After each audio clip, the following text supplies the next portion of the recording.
Monsieur le consul de Grèce à Marseille, mes chers collègues, Monsieur le président d'Eurogrèce,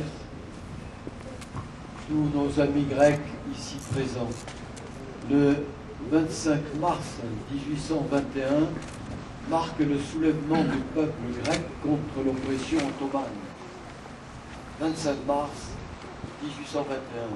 Et l'indépendance de la Grèce, quelques années plus tard, le 4 février 1830, avec l'appui de la France, de la Russie et de la Grande-Bretagne. Deux dates extrêmement importantes.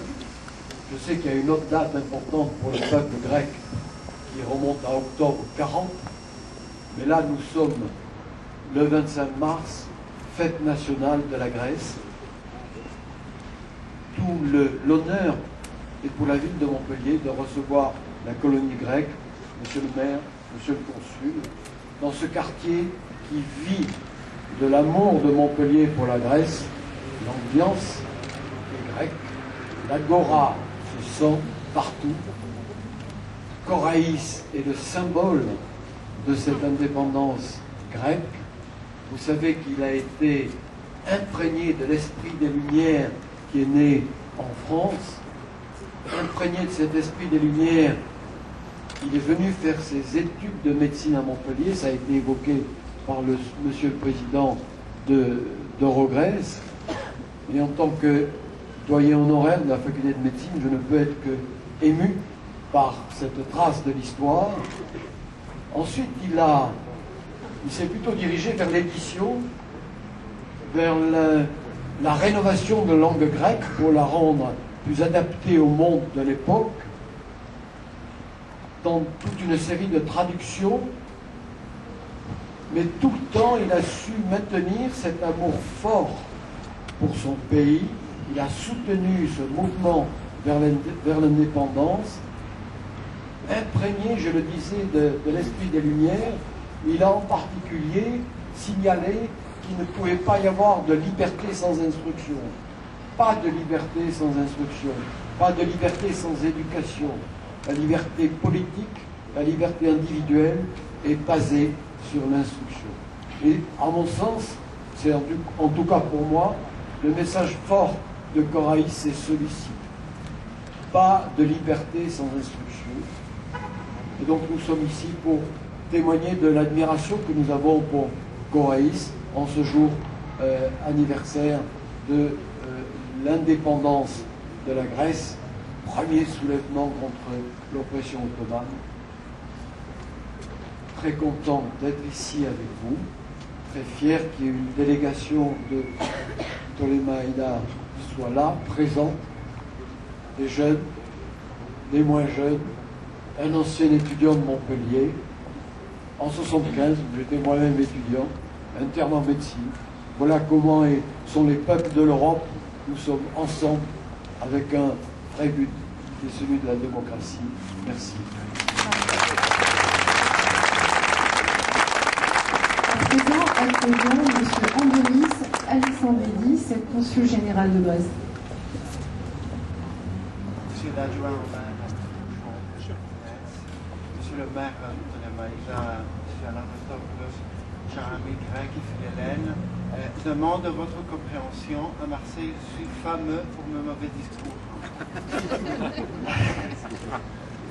Alors, je voudrais vous signaler que quand j'ai fait la connaissance de M. Anastasios au mois de septembre, quand je l'ai eu au téléphone, je lui ai dit que comme j'avais envie de visiter ma compétence géographique, je comptais venir à Montpellier. Il m'a dit, faites ce que vous voulez, même si vous ne voulez pas venir à notre fête nationale, ça va. Si vous ne voulez pas venir nous voir, ça va. Si vous ne voulez pas venir voir Madame la maire, ça va. Mais il ne faut jamais rater la cérémonie devant la statue de Coraïs. Et alors, c'est aujourd'hui que je réalise 100% l'importance de cet événement auquel j'ai l'honneur d'assister. Et tout a été dit sur Coraïs par mes prédécesseurs, surtout avec beaucoup plus d'éloquence. Pour moi, pour ma génération aussi, Adamantios Korais, c'est le précurseur psychologique et philosophique de la révolution grecque.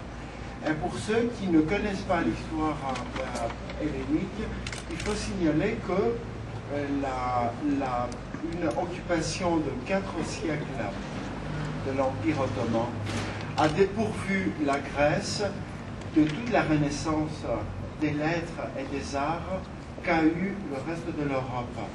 Alors, la tâche très difficile de Korais et de quelques peu nombreux de ses contemporains qui ont imaginé de remplir ces vides. Et ça n'a pas été une tâche facile, mais c'est véritablement la personne qui unit les lettres et les arts et la philosophie telle qu'elle a été abandonnée pendant l'ère byzantine pour la retrouver dans un monde moderne, dans une Europe qui a changé.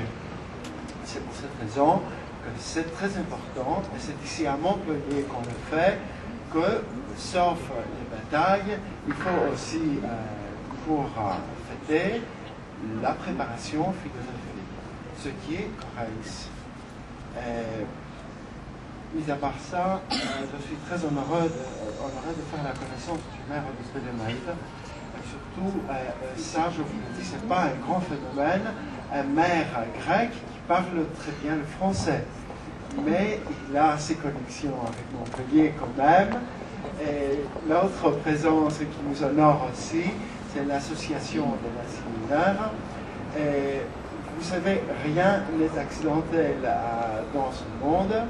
Et tout le monde, toutes les présences ici ont une connexion. Ptolémaïda est très peuplée par des gens de l'Asie mineure. La communauté de l'Asie mineure est ici. Korais est né à Smyrne et tout le monde est à Montpellier.